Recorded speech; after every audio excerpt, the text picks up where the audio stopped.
CONEXPO. It's me, digital media editor Warren Frey, and Vince Versace, National Managing Editor of the Daily Commercial News and Journal of Commerce.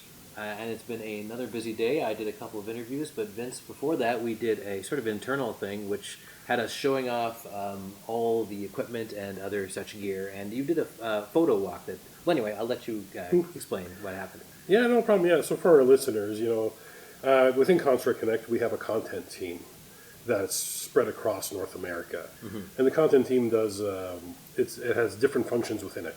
You have us, the editorial team, that does the newspapers, the Daily Commercial News, the Journal of Commerce, and this podcast, the Construction Record. But we also have our research team, that does a variety of work in different jurisdictions across North America and Canada and the U.S. Basically, research on projects. That gives us that valuable data that we try to cross-link to with our stories. So, to give you the context is our researchers, most of them probably just don't get a chance to come to CONEXPO, right? And it's for us, it's a privilege. It's something we can do as journalists. So we wanted to share the experience with our colleagues. So we held kind of a live stream, you can say, like a live meeting, essentially, right? And we stood in one of the main lots here in Vegas because there's one of the festival grounds. A lot of the lots have been taken over by the big machines, as I call it. And they are big machines. Yeah, right. So we held that meeting, and I thought that was fun. It was kind of to bring people into our world that we're experiencing here. And, we fielded questions from folks as well. It was positive. It's one of those team-building things. If you could ever try to do something like that with your team, it's worth it. Just trying to bring all the different parts together because you are unified, right? So I know you don't listen to this podcast for leadership advice and team-building advice, but it was something that we were excited to do. Warren and I were excited to do, and I'm glad we were able to share it with our colleagues. But it also gave, it was the premise to one of the things that I did today, Right. which was our first big machine walk. We decided we'd try to capture, all these different aggregate machines, crushers, front loaders, you name it, pile drivers, you name it. They're spread around these lots, as I was saying. So basically just built a photo essay from the day of some of the machines that were there in that lot that we broadcast from earlier this morning. And it was fun. I keep saying it again. And whether it's the live stream or the pod, it's like a kid in a candy store. You know what I mean? If you're into the big machines of construction, this is the place to be. And we're just guys reporting on it. I've seen plenty of guys very excited. What's the word I'm looking for here? Unreservedly gleeful about some giant earth-moving thing in front of them. Yeah, and it was just awesome. So we were able to share that. We'll have more of it up on our Instagram account. Did post There's some reels, and some reels as well. And so that was kind of a great part of the day that way. You know what I mean? And just on my end, just did a bit more networking with some folks that have been trying to reach out to us to connect with them over the next few days that we're still here. And I know you had a busy day as well, Warren. Yeah, I did 2 interviews, which you're going to hear a little later. One was with Vicki O'Leary. She's the Director of Diversity with Ironworkers International. Yesterday she did a session called Be That One Guy, all about women in the trades and the harassment and other things. Not just women, but it's primarily women, but the other people too that deal with harassment, and how to change that and how to be an ally, essentially. There's more to it than that, and you'll hear it from her.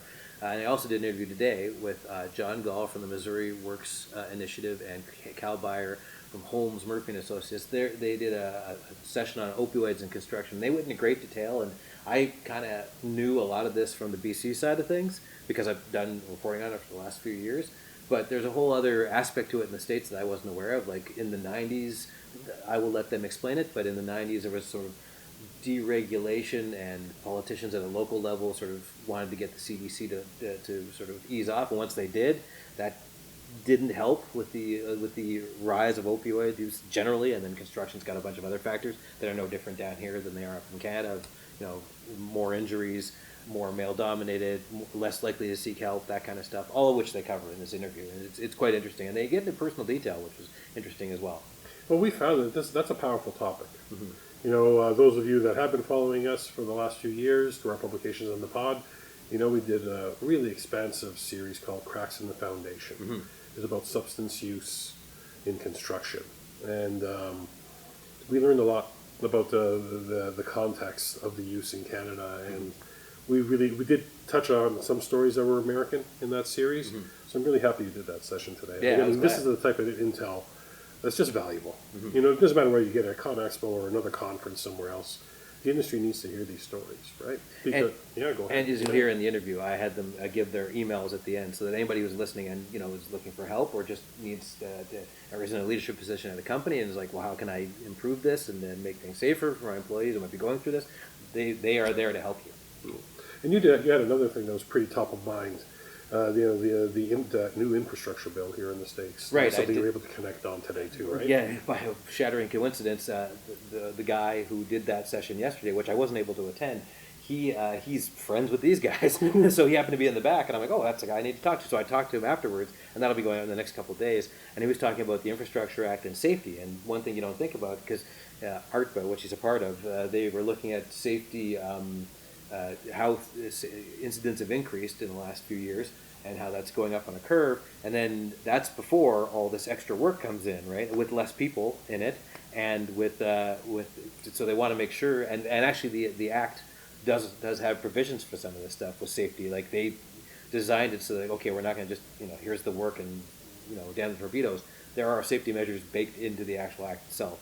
Also, another interesting aspect of it is you're replacing stuff from the 50s and 60s where cars were it and people didn't care about pedestrians or cyclists, or not to the same extent anyway, and these new projects do. So that's a safety measure that you just, by the dint of the infrastructure itself, you're going to have. So anyway, he covers all that in great detail. But that'll be a couple days down the road. Yeah. And anything else then today that you were at? I think that was it. Yeah, that was it. We were in different areas. We were together in the morning and then kind of went our separate ways today. Right, just trying to cover as much as we can, and looking forward to tomorrow. You know, that's probably it is probably our biggest day. It's pretty busy, yeah. It's pretty busy. We had talked about this earlier in the week, but tomorrow there will be a marijuana and federal regulation session that will be attending. Again, much different down in the States than it is here. Yep, so it'll be great to get here that being context. Canada, which we're not even in. Yeah, to get that context will be great. Once again, I love the title of this session. Why Gen Z eats sustainability for breakfast. We're going to find out. We're going to find out. We're going to see what makes up that breakfast. You know what I mean? So that should be interesting. And then as well, there's the digital revolution of our productivity crisis. You know, once again, one of those things that's top of mind. I know anecdotally, as we've been talking to people here on the ground, they talk about the data, they talk about the Internet of Things, they talk about, you know, tight labor markets. And productivity crisis is part of that. So, well, what's causing that, right? And does digital solutions help provide, you know what I mean, solutions, let alone a revolution as being claimed in the session. So, exactly, yeah. So let's see what that brings. All right, and on that note, let's go to those interviews. First, Vicki O'Leary, and then we'll do the opioids and construction interview.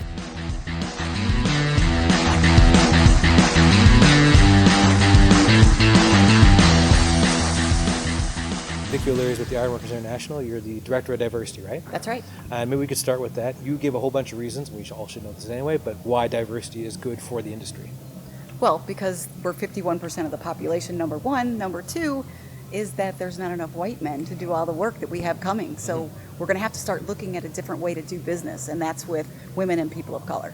And the main point of this session was that not just harassment of women, but obviously primarily that's what happens is harassment of women. So you quoted a survey from, I think it was 2018, 2019, around there, that said that 100%, and like I gotta say a phrase I use often, I'm shocked but not surprised, that 100% of female trade workers said they'd experienced some form of harassment. That's correct.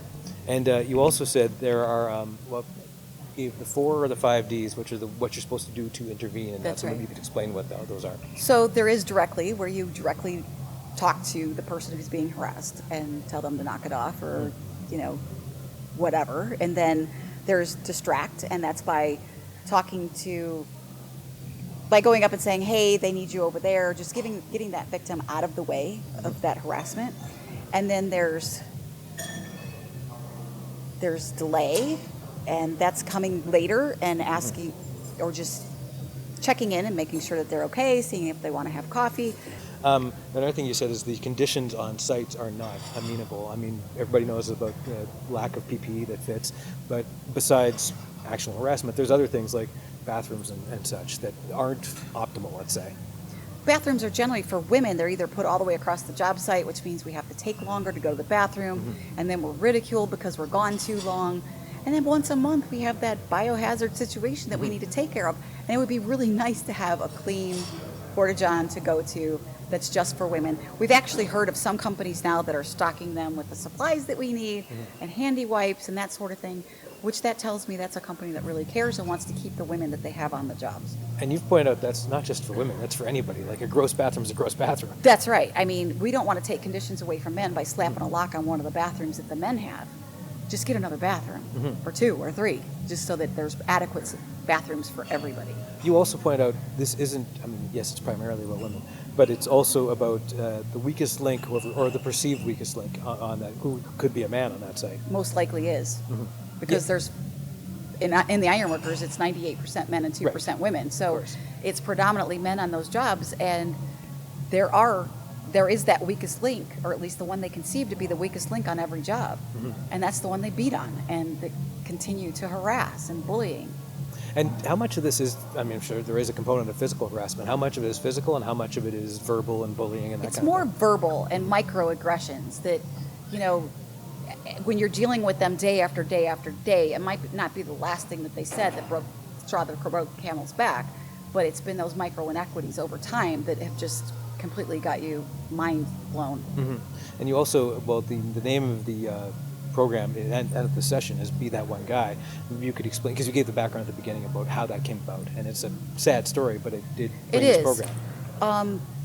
On February 14th, Valentine's Day, 2017, there was a carpenter apprentice named Udi Hicks that was working on a job in Fresno, California, and she ended up being bludgeoned to death on the job by a guy that she was working with. And social media blew up that night.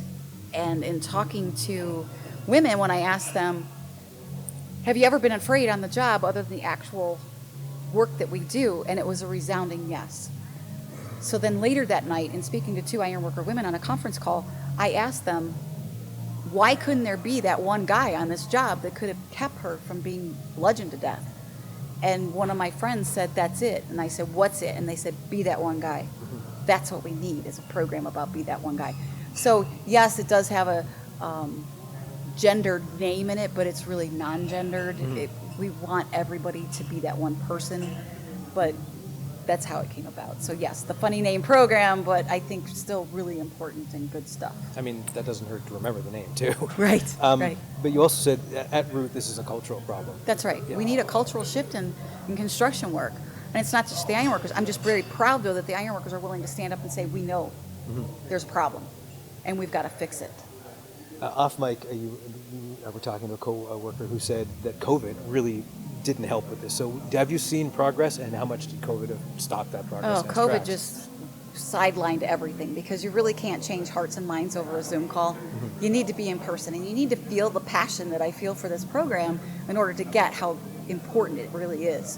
So yeah, we did get sidelined with COVID, that 2.5 years of not traveling and trying to change hearts and minds on a Zoom call. You just find out that I'm just spinning my wheels. But now there's a lot of interest and a lot of people caught up. So I think that we're timely now.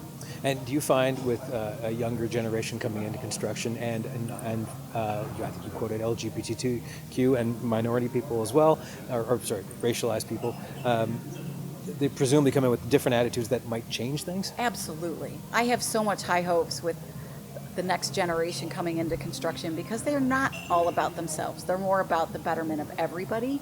So I do think that we're going to see this change as we see the boomers exit the industry and these younger people become leaders. Yeah, we're going to see change. Okay, and if people, and I assume they are, interested in finding out more specifically about the ironworkers and their programs, or just generally how to take these programs into their own companies, where should they go? They can go to O'Leary at iwintl.org. Great, thank you. Thank you.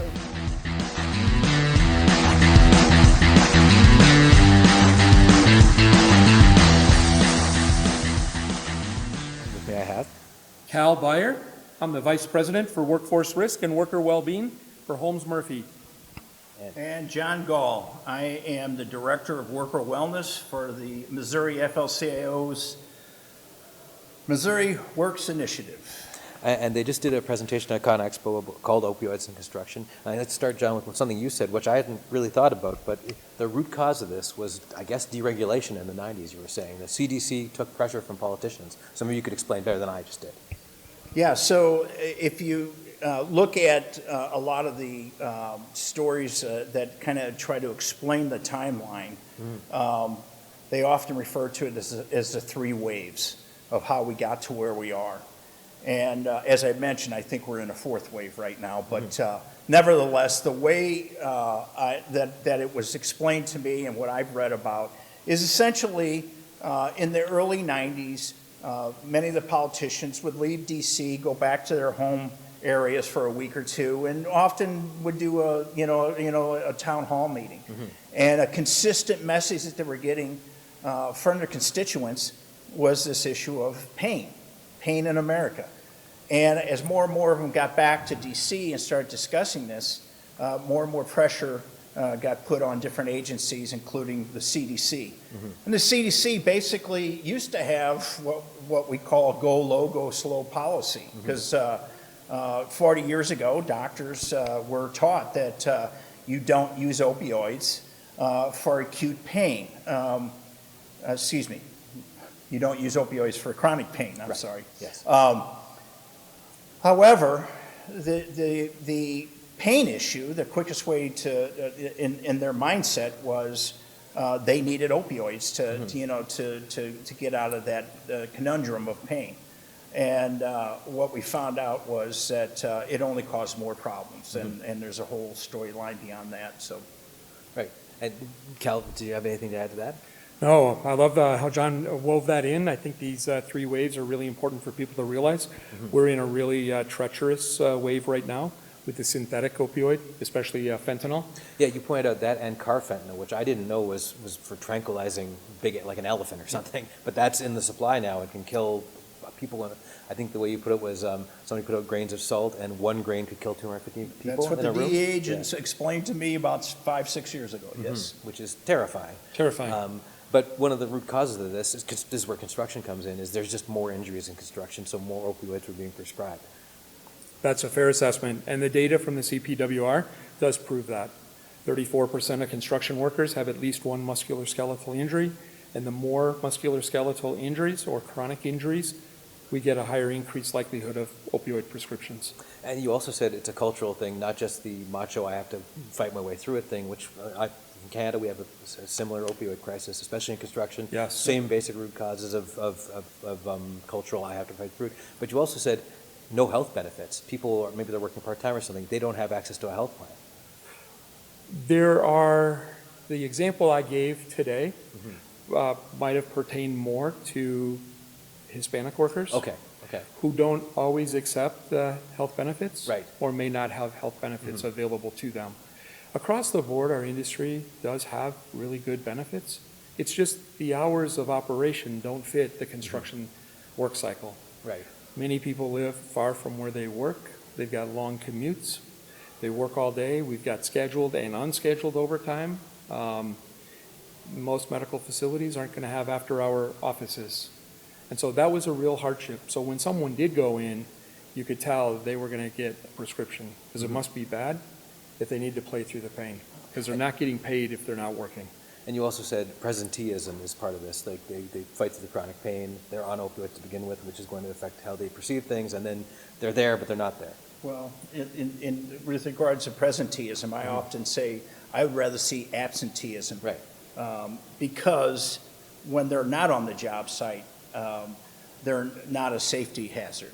But you stop and think about a crane operator who is misusing opioids, and he or she is picking a 30-ton lift over 40 of your electricians and pipe fitters and carpenters out there.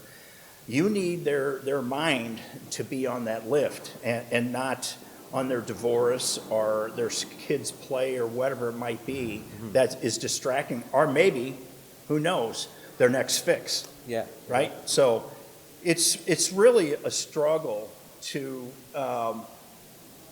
put this all in a 45-minute session. Right, of course, or a 10-minute podcast.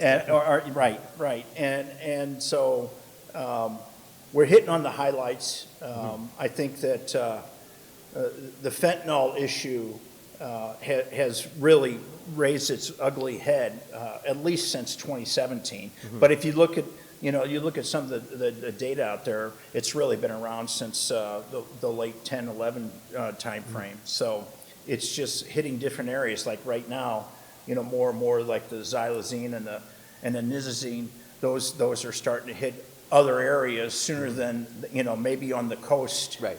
before they hit the Midwest. But as I mentioned, you know, with this fourth wave of fentanyl being mixed with cocaine, fentanyl being mixed with meth, fentanyl being mixed with xylazine and nitazine, we're having a real issue here because we can't always fall back on Narcan as the Lazarus work, drug, right, yeah. right? Yeah. And the fentanyl test strips that you showed as a demo today, that's not going to have the same effect as well. So people will be possibly thinking that they're safe because it didn't test for fentanyl and it could have other substances.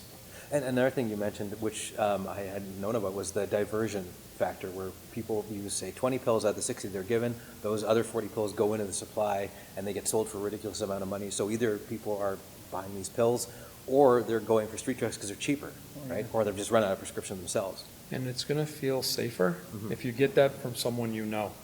There's a lot of peer pressure as well among preteens, but especially teenage and even young adults. It's been interesting, like even guests in our home. I do a lot of work in the recovery community, and we've had individuals call, they're making amends. So I had a gentleman I met at church, had him come and do work at our home. And I'd injured my knee, I had a knee brace on, and he asked if I could come and help with, we had a broken toilet fixture. And later, he called to apologize for taking my medication. Oh, wow. I'm like, I should be apologizing to you. I didn't realize the harm I was doing to a guest in my home. I didn't anticipate. We didn't have children at that point. I didn't anticipate that a guest in my home. I should have had those in a lockbox. I should have disposed of them. So I learned a lot that day. It was a really humbling moment. Someone's calling to apologize to me, and I was like, well, you were a guest in my home. I didn't protect you. Right. And we chuckled about it, but it showed me how real these issues are. Well, you pointed out that preteens and teenagers, sports injuries and wisdom teeth. I mean, I remember I had my wisdom teeth out when I was in my 20s, and I got given Tylenol C, which I don't think is as strong as, but it's sort of, it's in the family, right? It's got codeine in it, Yes.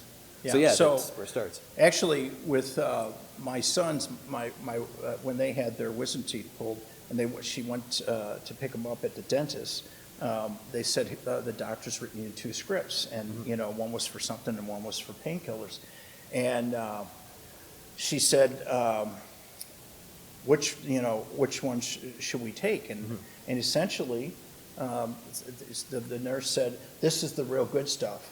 So my wife said, I'll take the other one. She said, no, you didn't hear me. This is the real good stuff. She said, they had wisdom teeth pulled. Yeah. This isn't major surgery. No, I mean, it they hurts can get for over sure, it. yeah. Well, if you look at the data, and Cal touched on it a little bit, and for acute pain, we have seen in studies 2 extra strength Tylenol plus 3 to 4 200 milligram ibuprofen. That mixture, 5 or 6 pills, has better outcomes than OxyContin. Now, of course, you wouldn't want to take that for a long time, you know, because your liver and kidney and stomach and all that kind of stuff. But the fact is, you're trying to work through these short pain. Now, I had a friend I used to work with, and he was very upset because his son had his shoulder operated on, and he was complaining to me that the doctor only prescribed him 3 days of painkillers. And I said, you should be thankful, Scott. He's like, why is that? I said, because that's the new protocol. Because your kid can get hooked beyond that point. So with that being said, most doctors have a standing prescription ready for you. All you have to do is call and make your case for it. But they're not going to give you 30 days when only 3 days are being used, and we're going to have 27 days diverted out into the market. And like you said, when in the 2010s, when people realized this is a problem, this is not something you just flip a switch on. Nope. You have to titrate, I think is what you That's said. right. Yeah. That's right. You work your way up, you work your way down. Sadly, I saw a report this morning, Cal, that was talking about the federal government rejiggering their opioid policy again, because we've actually done unintended hurt to cancer patients and end of life patients. And you know, I have a daughter who's a doctor of pharmacy, and I've asked her what good is something like fentanyl. And it's really, you know, for those It's kinds end of life. Yeah, That's that's right, right. yeah, That's yeah. right. And not too much more. You know, No, surgery, yeah. you know, for that time frame. But, you know, a big piece of this I'm hoping that people walked away with today is the ERAS process that Cal really needs Yeah, to you could explain hammer that, on. Cal. Just the whole first dose prevention, like harm reduction alone is not enough. It has to be a combination. We need to take care of those individuals in recovery, in active addiction, but we need to stop the next wave. And that's how we do that, by educating people, by co-dispensing Narcan, drug deactivation products, maybe a medication lockbox, to just educate people. If I'm going to have narcotics in my home or opioids in my home, I've got to do something to protect. And it's also a cultural issue on the employer side, like you said, too. It's, Yeah. They have to, yeah, it's awkward, but you still got to address it. Yep, we haven't done that. I think there's just a lot of institutionalized behavior. This is between a doctor and a patient. These employee benefits are offered.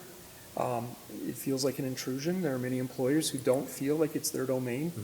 And we're saying the leading manufacturers I'm seeing and construction companies are having these tougher conversations today. I think we're going to see more labor unions having these conversations member to member.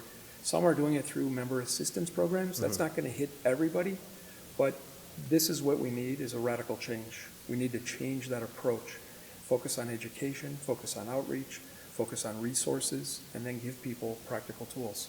That's what we tried to do You know, today. there was two pieces that Cal, you know, touched on. We didn't have quite enough time, and that was recovery-friendly workplaces was the first one. We have to find safe ways to bring people back on the job site. In the state of Missouri alone, we've done a study. We've got 29,000 people, adults of working age, with working backgrounds, who aren't able to come back into the system because of this issue of OUD. Right. They got And kicked so- to the curb. Yeah, And now they're being discriminated against. And here's the key, you know, it started, I'll tell you about the worker shortage, right? 3,800 of those 29,000 are construction workers. Surprised it's not higher. So why are we not looking for solutions? Well, recovery-friendly workplaces helps us get to that point. You know, that, to me, that's huge. Another one is peer support. We didn't touch on that as much as we needed to, but the bottom line is, if you look at programs like the LEAN program with the laborers out of Massachusetts, and I think, you know, that is a program that's actually bringing people who have many years of experience in the trade out of the field in the health and welfare office. But here's the catch: they have lived experience. They are people who are still in recovery themselves, maybe for 6 or 8 years, you know. And so now a laborer can go out in the field and talk to another laborer. I think we're going to see more and more of that play out. The peer support is huge. One of the things John will be presenting at the same conference I'll be presenting at in Kansas City, March 27th to the 29th. It's the second National Summit on Mental Health and Suicide Prevention. We have the whole third half day is going to be dedicated around substance misuse. And the professor that John mentioned who does research for the CPWR, Dr. Anne Marie Dale, is going to be sharing the opioid best practices for contractors. The keynote speaker on that day is a gentleman named Dr. Rich Jones. He's the clinical director for an organization called U-Turn Health. He's a person in long-term recovery, alcohol and opioids. We're having him host 2 all-recovery meetings on that day for people in the recovery community, and we're doing that to model. This is what we need to do. We need to do this at every conference. Should have a place for individuals in recovery so they have support. And if we can build that peer support, we can reinforce the positivity. Then what John and I talked about, recovery-friendly workplaces, will become peer-to-peer support. Yep. And we got both, a two-pronged approach. And we really need this more now than ever. And the reason I say that, I came out of the apprenticeship world. And I can tell you for the last dozen years, in my area, and I saw it in other areas, we were spending hundreds of thousands of dollars a year on recruiting efforts. And there were two major categories that we were recruiting from. So one targeted group was returning vets from Iraq and Afghanistan. Another one was ex-high school and college football players. Now, those two groups have a lot good in common. You know, they know to work as a team, they know what a goal is, they know what chain of command, all those good, you know, they've played out in the hot and cold. That's everything a contractor wants, right? Yeah. Well, on the negative side of the column is most of them, if not all of them, have something that they need to deal with, and that is repetitive head injuries. And so those repetitive head impacts sometimes can lead into traumatic brain injuries, you know, not just concussions. So many of those people, self-medication. So we're finding in those two groups, they are, you know, prone to, because of PTSD and other traumatic issues, they're trying to soothe their pain with illegal drugs and so on. So we can't forget when we create programs, we have to look at the second and third and unintended consequences that are out there, right?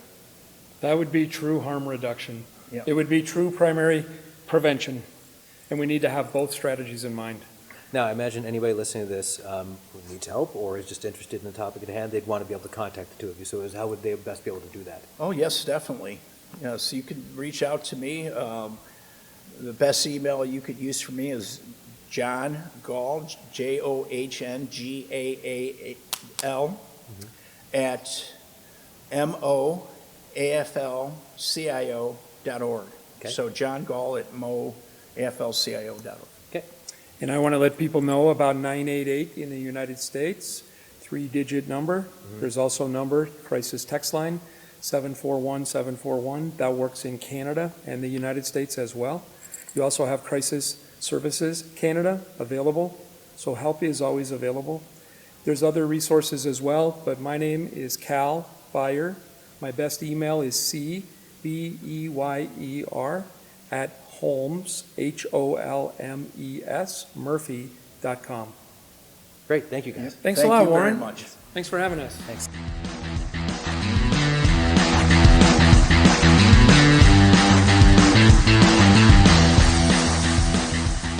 Thanks again to Vicki O'Leary and John Gaal and Cal Beyer for talking to us. Those I thought were great interviews, and I got a lot of information out of them about pretty important topics.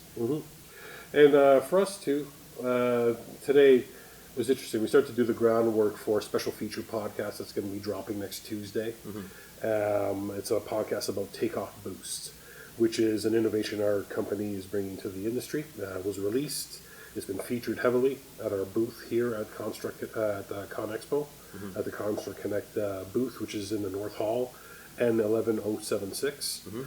I know this may be sounding like a commercial, but once again, I'll explain it the way I look at it, not explain it, is if another company was bringing this to market, we'd be interested in it too, for the news value. And what it is with Takeoff Boost, it helps pre-construction experts and estimators kind of get through some of the see an automation in some of those kind of low-value tasks, the tasks that just eat up a lot of time that can be easily automated. And we learned that this was kind of a need for people in that part of the industry through our own voice of the customer and feedback interactions that we have with some of our customers and just general stakeholders. They were saying that they would love to see something like this in the market. So our product team and innovation team really worked on that. I was able to get it ready. So we started to do those interviews and collect some audio around that. And I look forward to that pod and sharing it with you all next Tuesday. Yeah, it'll be great. So we're going to have 2 more of these, I guess, in the next 2 days. So stay tuned to on Thursday and on Friday for more from Las Vegas and CONEXPO. Thank you, everyone.